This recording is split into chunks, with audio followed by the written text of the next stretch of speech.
Bienvenue dans la guidance du jour. Je me connecte au guide de lumière pour vous transmettre leur message.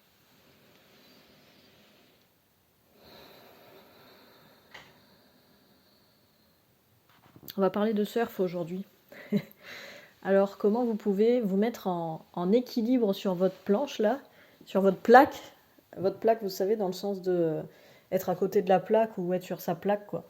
Être sur sa base, sur sa planche. Comment vous pouvez vous mettre en équilibre sur votre plaque, votre planche pour surfer sur les énergies qui seraient actives là. Enfin, c'est pas tant que c'était désactivé, mais ça va.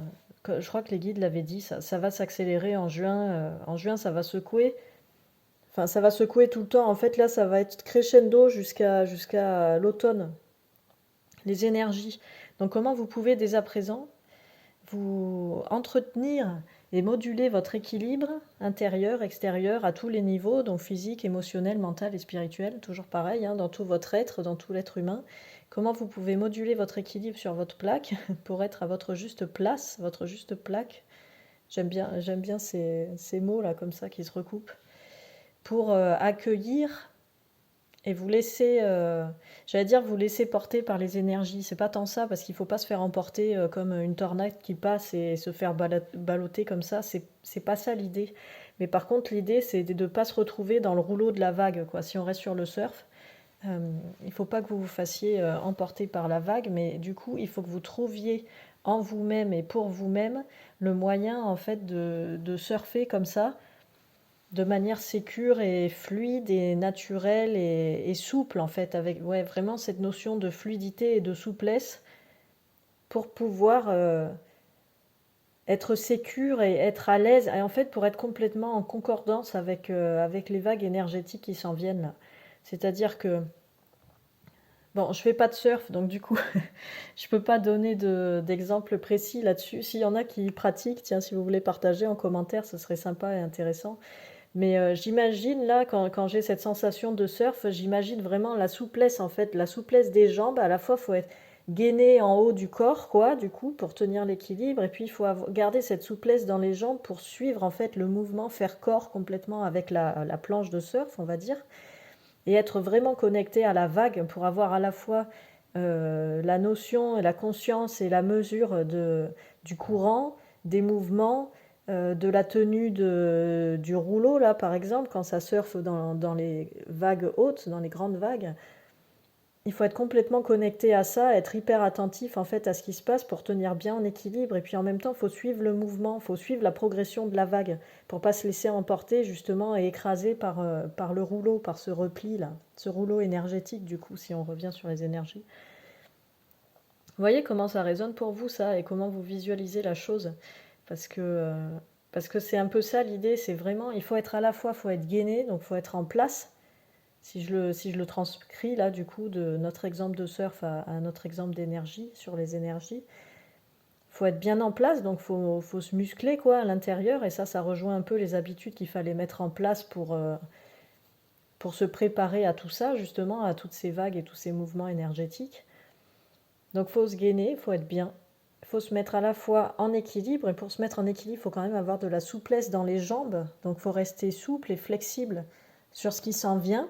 C'est-à-dire qu'il ne faut pas rester buté et fixé sur des idées préconçues, parce qu'avec les énergies, avec les mouvements de votre vie, les choses peuvent évoluer, peuvent changer et peuvent devenir différentes.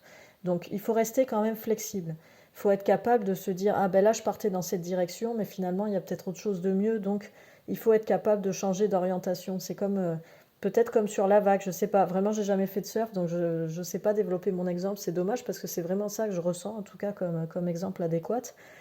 Mais voyez, quand vous êtes sur la vague, vous aviez votre trajectoire, mais si vous voyez que la vague, elle prend autre chose, elle commence à prendre un courant ou une vague différente, ben, il faut être capable, avec cette souplesse et cette flexibilité, de vous réorienter, de réorienter la planche pour pouvoir continuer à suivre ce mouvement avec fluidité, en fait. Ben, voyez, c'est un peu ça sur le chemin de vie, là, on va dire. Il faut que vous soyez capable de garder cette flexibilité et cette souplesse pour pouvoir changer d'orientation, d'angle de vue aussi, hein, c'est aussi d'angle de vue. Euh, les choix et tout ça, ajustez vos choix, ajustez vos intentions pour pouvoir suivre le mouvement, votre mouvement en fait. Attention, il ne s'agit pas de se laisser complètement emporter par les tornades, c'est pas ça, hein. Mais de pouvoir, voilà, comme ça, suivre le mouvement. Enfin, vous ne me voyez pas du coup, mais je fais des mouvements de souplesse avec mes jambes là. Donc je suis gainée en haut là, parce que du coup, je ressens en même temps pour voir ce que ça fait dans le corps. Et en même temps, je suis souple sur les jambes. Ça pourrait être aussi ceux qui montent à cheval, c'est un peu ça aussi, quoi.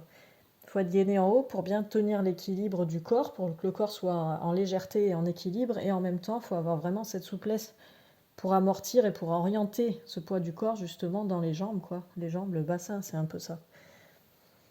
Donc ça, c'est aussi la sous-notion de l'ancrage. Euh, c'est pas quelque chose de fixe à l'extérieur. L'ancrage, c'est vraiment quelque chose que vous avez à l'intérieur de vous parce que votre équilibre, il est que à l'intérieur de vous. C'est pas quelque chose d'extérieur qui doit vous rassurer et vous équilibrer dans votre être et dans votre vie. Ça, c'est vraiment important. Là, je le reçois comme une notion qui clignote vraiment à fond. Donc, vous voyez comment ça résonne pour vous, cette information, et comment vous pouvez l'intégrer dans votre vie, tranquillement, hein, toujours avec douceur et tout, et vous sentir mieux avec tout ça. Plus en équilibre et vraiment sur votre plaque, sur votre base, en fait, votre socle. Et comment vous pouvez vous créer votre socle comme ça, mais qui, comme la planche de surf, va suivre les vagues. Vous êtes en permanence connecté à votre socle pour pas tomber, pour suivre, pour rester debout, équilibré, pour continuer à avancer, toujours plus vite, toujours plus spectaculaire. Mais comment vous pouvez, par contre, orienter ce socle, cette planche de surf, en fonction de ce qui se passe en dessous, quoi, finalement, c'est un peu ça. Et voir comment vous pouvez continuer à avancer comme ça, avec souplesse, intention, et aussi, ben, comme toujours, légèreté, positivité, certes, force, mais aussi en prenant du plaisir, quoi, parce que c'est un peu ça aussi, et c'est certainement pour ça que les gens font du surf. Il doit bien y avoir du plaisir aussi dans cette activité, que je ne connais pas, à tester peut-être. Voilà, c'était le message du jour. Je vous dis à demain pour la prochaine guidance. Salut!